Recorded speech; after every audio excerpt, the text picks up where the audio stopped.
துஆ. அவனை அழைக்க வேண்டும், நினைத்த இறைவனை அழைக்க வேண்டும்.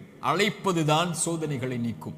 கரம் ஏந்தி உங்களுடைய சோதனைகளை முறையிட்டு நீங்கள் அல்லாஹ்வை அழைக்காமல் சோதனை நீங்கும் என்று நினைப்பது பகலில் கனவு காண்பது தான். நடக்கவே நடக்காது. இறைவனை அழைத்தால் தான் சோதனைகள் நீங்கும். நபிமார்கள் அழைத்தார்கள். நபி யூனுஸ் அழைத்தார்கள் அல்லாஹ்வை, லா இலாஹ இல்லா அன்த சுப்ஹானக் இன்னி குன்து மினல் ஸாலிமீன். உறவுகளை விட்டு நீங்கி, உலகத்தை விட்டு நீங்கி செய்த ஒரு சிறிய தவறால் மீன் வயிற்றில் அகப்பட்டு இருளில் கிடக்கக்கூடிய ஒரு நபி, அவர்களுக்கு தெரியும் இந்த இருளில் இருந்து யாரும் என்னை நீக்க முடியாது, என்னை விலக்கி கொண்டு வர முடியாது. மீன் வயிற்றுடைய இருள் சூழ்ந்திருக்கிறது. உங்களுடைய வாழ்க்கையும் இருளால் சூழப்பட்டிருந்தால் அல்லாஹுடைய தூதர் சொன்னார்கள், யூனுஸ் அழைத்த அந்த பிரார்த்தனையை நீங்களும் அழையுங்கள், அல்லாஹ் உங்களையும் அந்த பிரச்சனையில் இருந்து நீக்குவான். லா இலாஹ இல்லா அன்த சுப்ஹானக், வணக்கத்துக்குரிய இறைவனை, உன்னை தவிர வணங்கத் தகுதியானவன் யாரும் இல்லை, நீ பரிசுத்தமானவன். இன்னி குன்து மினல் ஸாலிமீன், நான் அநீதம் செய்பவன் யா அல்லாஹ், அநீதத்திற்கு உள்ளானவன் யா அல்லாஹ், எனக்கு இந்த சோதனைகளை நீக்கு யா அல்லாஹ் என்று அவன் கேட்பான். அல்லாஹ் அந்த சோதனையை நீக்குவான். நான் செய்த பாவத்தால் எனக்கு இந்த சோதனை என்றால் இதோ விடுகிறேன் யா அல்லாஹ், நீக்கு யா அல்லாஹ். நபி யூனுஸ் அழைத்தார், அல்லாஹ் நீக்கிறான். நபி மூசா அழைத்தார், அல்லாஹ் நீக்கிறான். நபி இப்ராஹிம் அழைத்தார்கள், அல்லாஹ் நீக்கினான். நபி தாவூத் அழைத்தார்கள், அல்லாஹ் நீக்கினான். நபி நூஹ் அழைத்தார்கள், அல்லாஹ் நீக்கினான். நபி ஜக்கரியா அழைத்தார்கள், அல்லாஹ் நீக்கினான். நபி அய்யூப் அழைத்தார்கள், அல்லாஹ் நீக்கினான். முஹம்மது ரசூலுல்லாஹ் ஸல்லல்லாஹு அலைஹி வஸல்லம் அழைத்தார்கள், அல்லாஹ் நீக்கினான். நாம் அழைத்தோமா அல்லாஹ்வை? நாம் கேட்டோமா அல்லாஹ்விடத்தில்? நாம் முறையிட்டோமா, யா அல்லாஹ் இந்த சோதனையால் சிரமப்படுகிறேன், அவதிப்படுகிறேன், கஷ்டப்படுகிறேன், இன்னல் படுகிறேன், கண்ணீர் வடிக்கிறேன், எனக்கு இந்த சோதனையை நீக்கு யா அல்லாஹ். என் பாவத்தின் மூலமாக வந்திருந்தால் இதோ இந்த பாவங்களை விட்டு விலகி வருகிறேன் யா அல்லாஹ், என் கவலையை நீக்கு என்று கேட்டிருக்கிறோமா? அல்லாஹ்வுடைய தூதர் ஸல்லல்லாஹு அலைஹி வஸல்லம் ஒரு நபித்தோழரை பார்க்கிறார்கள். பள்ளியில் தொழுகை அல்லாத நேரத்தில் அவரை பார்த்து கேட்டார்கள், ஏன் தோழரே பள்ளிக்கு வந்திருக்கிறாய் இந்த நேரத்தில்? அவர் சொன்னார், யா ரசூலல்லாஹ், கடன், யா ரசூலல்லாஹ், கவலைகள், உள்ளம் நிரம்பி இருக்கிறது அல்லாஹ்வின் தூதரே. அல்லாஹ்வுடைய தூதர் ஸல்லல்லாஹு அலைஹி வஸல்லம் சொன்னார்கள், நான் உனக்கு ஒரு துஆவை சொல்லித் தருகிறேன், அதை நீ ஓதினால் அல்லாஹ் ரப்புல் ஆலமீன் உனக்கு இந்த சோதனைகளில் இருந்து வெளியேறக்கூடிய வாய்ப்பை அல்லாஹ் ரப்புல் ஆலமீன் உனக்கு தருவான். என்ன அல்லாஹ்வின் தூதரே அந்த பிரார்த்தனை? அல்லாஹும்ம இன்னி அஊது பிக மினல் ஹம்மி வல் ஹஸன், அல்லாஹும்ம இன்னி அஊது பிக மினல் ஹம்மி வல் ஹஸன். யா அல்லாஹ், என்னுடைய துக்கம், என்னுடைய எதிர்காலம் என்ன ஆகப் போகிறது, நான் எதை நோக்கி செல்லப் போகிறேன், என்னுடைய வருமானம் என்ன ஆகப் போகிறது, இவ்வளவு கஷ்ட இழப்புகளை சந்தித்து விட்டேனே, இனிமேல் என்ன ஆகப் போகிறது என்ற கவலையில் இருந்தால் யா அல்லாஹ் அந்த துக்கத்தை நீக்கு யா அல்லாஹ். எதிர்கால கவலைகளை பற்றிய கவலையை உள்ளத்தில் இருந்து நீக்கு யா அல்லாஹ்.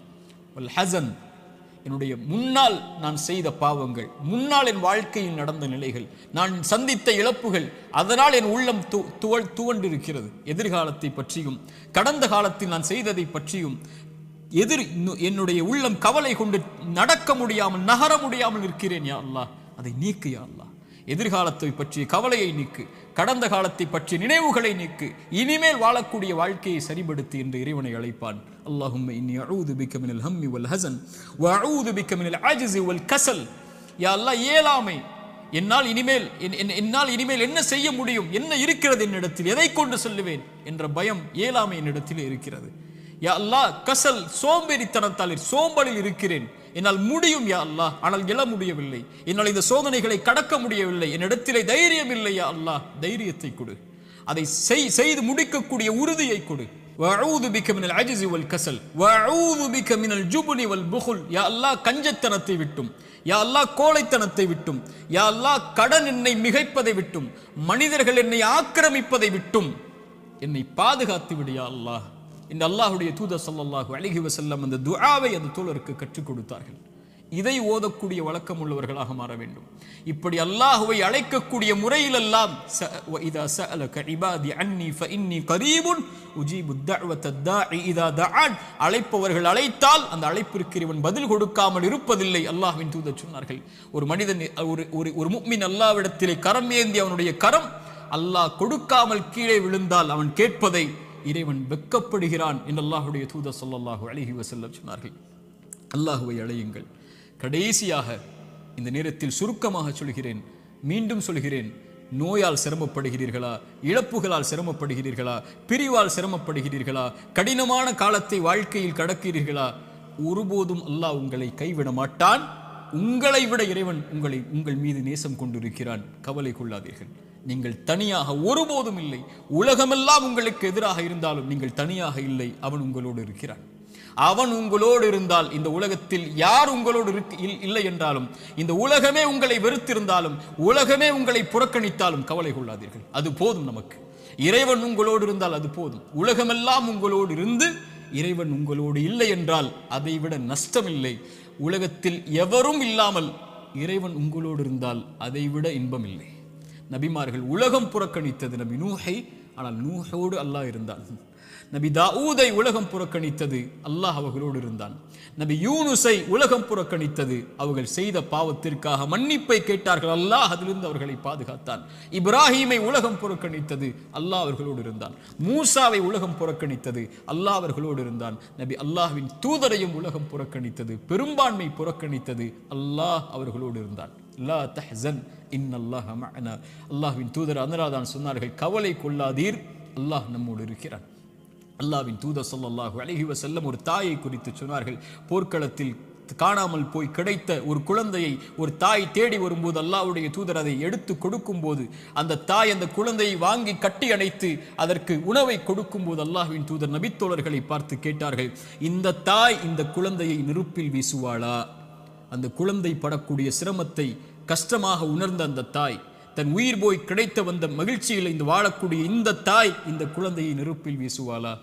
தன்னோடு வந்துவிட்ட அந்த குழந்தையை எப்படி நெருப்பில் வீசுவாள்? அல்லாஹ் இந்த குழந்தைக்கு இந்த தாய் காட்டக்கூடிய அன்பை விட அல்லாஹ் அவனுடைய அடியார்கள் மீது இரக்கம் உள்ளவன். அல்லாஹ் அக்பர். ஒரு அறிஞர் அழகாக சொல்லுவார், யா அல்லாஹ், அல்லாஹ்வை அழைத்து சொல்லுவார், யா அல்லாஹ், என் தாயை விட என் மீது இரக்கம் காட்டக்கூடியவன் நீ.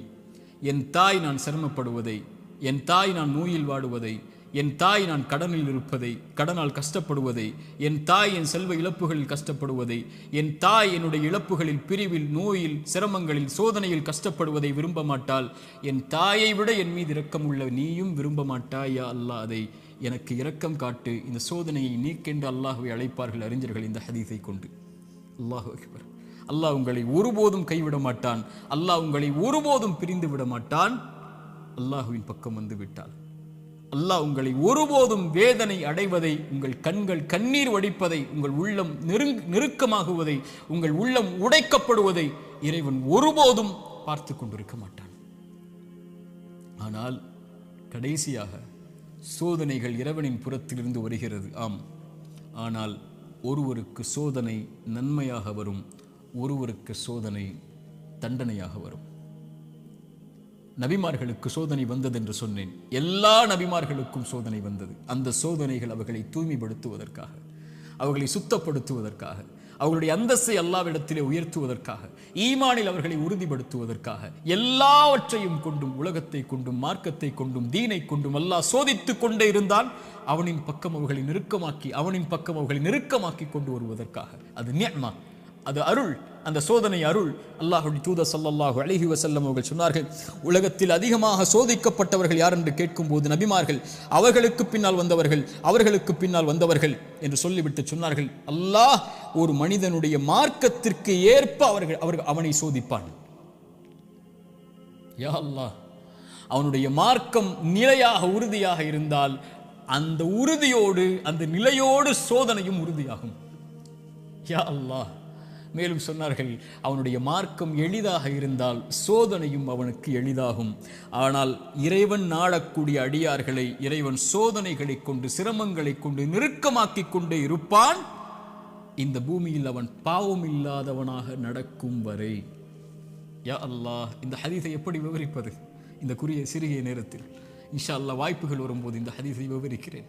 அல்லாஹ் சோதனைகளை கொண்டு ஒரு மனிதனை பக்குவப்படுத்துவான், நிலைப்படுத்துவான், முன்னேற்றுவான். அவனுக்கு அடுத்த கட்டத்தை நோக்கி அவனுடைய வாழ்வை நகர்த்துவான். அவன் அதன் மீது நம்பிக்கை கொண்டிருப்பான். நலவு வந்தால் அல்ஹம்துலில்லாஹ், சோதனை வந்தாலும் அல்ஹம்துலில்லாஹ், அல்லாஹ்வை புகழ்வான், அல்லாஹ்விடத்திலே உதவி தேடுவான். இவன் முஃமின். ஆனால் பாவி, இறைவன் சோதனையை கொடுத்தால் அல்லாஹ்வை விட்டு விலகுவான், சோதனையை கொடுத்தால் பாவங்களை நோக்கி செல்லுவான், சோதனையை கொடுத்தால் இறைவனை மறந்து விடுவான். அது நலவின் சோதனையாக இருந்தாலும் பாவத்தின் சோதனையாக இருந்தாலும் இந்த குர்ஆனின் எச்சரிக்கை மிக்க இந்த வசனத்தை கேளுங்கள். ஃபலம்மா நஸூ மா துக்கிரு பிஹி, எம் நினைவை விட்டு நீங்கள் மறந்து வாழும்போது ஃபதஹ்னா அலைஹிம் அபுவாப குல்லி ஷை, வானத்தின் கதவுகள் எல்லாம் திறக்கப்படும், என்ன வேண்டுமோ கிடைக்கும். ஹத்தா இதா ஃபரிஹு மா ஊது, அல்லாஹ் கொடுத்ததை கொண்டு அவர்கள் நிம்மதியோடு வாழ்ந்து கொண்டிருக்கும் போது அது சோதனை என்று அறியாத அந்த பாவிகளுக்கு அஹத்னாஹும் பக்ததன், திடீரென்று அல்லாஹ் பிடித்து அவர்களை நஷ்டவாளிகளாக மாற்றி விடுவான். அல்லாஹ்வின் தூதர் ஸல்லல்லாஹு அலைஹி வஸல்லம் சொன்னார்கள், அடியானுக்கு அல்லாஹ் ஒரு சோதனையை இந்த உலகத்திலே விரைவுபடுத்துகிறான் என்றால் அவனுக்கு அல்லாஹ் ரப்புல் ஆலமீன் நலவை நாடுகிறான். அல்லாஹ் அவனுக்கு சோதனையை தாமதப்படுத்துகிறான் என்றால் பாவங்களின் காரணமாக நாளை மறுமையில் அவனுக்கு அல்லாஹ் ரப்புல் ஆலமீன் அதை கொடுப்பதற்கு அல்லாஹ் காத்திருக்கிறான். தீயதாக நல்லவருக்கு சோதனையை உலகத்திலேயே கொடுத்து அல்லாஹ் அவனை நெருக்கமாக்கி விடுவான். பாவியை விடுவான் அல்லது பிடிப்பான். பிடித்தாலும் விட்டாலும் அவன் அழிவது நிச்சயம். அல்லாஹ் ரப்புல் ஆலமீன் அப்படிப்பட்ட பாவங்களை விட்டு அல்லாஹ் எம்மை பாதுகாப்பானாக. நல்லவர்களுக்கு சோதனை அருள் அவர்கள் அனுபவிக்கக்கூடிய ஒவ்வொரு கண்ணீர் துளிக்கும், ஒவ்வொரு சிரமத்திற்கும், ஒவ்வொரு கவலைக்கும், ஒவ்வொரு துக்கத்திற்கும், ஒவ்வொரு அழைப்பிற்கும், அவர் காலில் ஒரு முள் தைத்தால் கூட அவர் படக்கூடிய இன்னலுக்கும் அல்லாஹ் பாவங்களை அழித்து கொண்டே இருப்பான். ரசூலுல்லாஹ் சொன்னார்கள் ஸல்லல்லாஹு அலைஹி வஸல்லம், ஆனால் பாவி படக்கூடிய ஒவ்வொரு சோதனையும் அவன் மீண்டு அல்லாஹ்விடத்திலே செய்த பாவங்கள் எதுவாயினும், அவன் கடந்த காலம் எதுவாயினும், எவ்வளவு கொடிய பாவங்களை வைத்திருந்தாலும் அவன் பாவத்திலிருந்து விலகாமல் சோதிக்கப்படும் போது நன்மையை நோக்கி செல்லாமல் இருந்தால் அவனுக்கு இந்த உலக வாழ்வும் மறுமையும் அழிவுதான். சோதிக்கப்பட்டால் உள்ளத்திடம் கேளுங்கள், நன்மையில் இருக்கிறாயா, பாவத்தில் இருக்கிறாயா? நன்மையில் இருந்தால் இது உனக்கு அருளின் சோதனை, முன்னேறு, வெளிச்சம் உனக்கு முன்னால் இருக்கிறது, நடந்து சென்று கொண்டே இரு, இந்த இருள் நீங்கிவிடும்.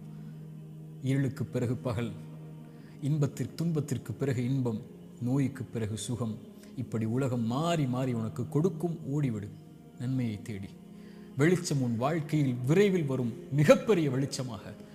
நீ ஒரு மாதம் சிரமப்படுவாய், ஆனால் நீ கடக்க வேண்டிய இந்த மாதத்தை அல்லாஹ்வின் நம்பிக்கையில் நன்மையில் கடந்து விட்டால் நீ வருடம் முழுக்க நிம்மதியோடு இருப்பாய். 3 நாள் 4 நாட்கள் நோயில் சிரமப்பட்டால் கவலை கொள்ளாதே. அந்த நோயை அல்லாஹ்வின் நன்மைகளை எதிர்பார்த்து காரணிகளை எடுத்துக்கொண்டு களி, அல்லாஹ் உனக்கு அதற்கு பிறகு மிகப்பெரிய சுகத்தை வைத்திருக்கிறான். ஆனால் பாவத்தில் இவை அனைத்தையும் நீங்கள் சந்தித்தால், பாவம் உங்களிடத்திலே இருந்தால், யா அஹி யா உஹ்தி, என் தோழரே, என் சகோதரியே, அல்லாஹ்விற்காக அதை விடுங்கள். அல்லாஹ் உங்களை அரவணைக்க காத்து கொண்டிருக்கிறான். அவனை நோக்கி வந்து விடுங்கள். உங்கள் வாழ்வின் கவலைகள், பிரச்சனைகள், துன்பங்கள் இவை அனைத்தையும் இறைவன் நீக்கி விடுவான். அல்லாஹ் அப்படிப்பட்ட வாழ்வை எமக்கு தரட்டும். அல்லாஹ் இந்த அறிவுரை எனக்கும் உங்களுக்கும் அறிவுரையாக்கட்டும். இதன் மூலமாக எம்முடைய வாழ்வை இறைவன் செழிப்பாக்கட்டும். உலக சமூகத்திலே முஸ்லிம் சமூகம் படுகின்ற இன்னல்கள், கஷ்டங்கள், பிரச்சனைகள், சோதனைகள், குறிப்பாக பலஸ்தீனில் எம்முடைய சகோதர சகோதரிகள் படக்கூடிய எல்லா இன்பங்கள், எல்லா இழப்புகளுக்கும், எல்லா சோதனைகளுக்கும், எல்லா துன்பங்களுக்கும் அல்லாஹ் விரைவில் மிகப்பெரிய வெற்றியோடு அல்லாஹ் வெளிச்சத்தை தரட்டும். அகூலு கௌலி ஹாதா அஸ்தக்ஃபிருல்லாஹ் லீ வலக்கும். அஸ்ஸலாமு அலைக்கும் வரஹ்மத்துல்லாஹி வபரகாத்துஹு.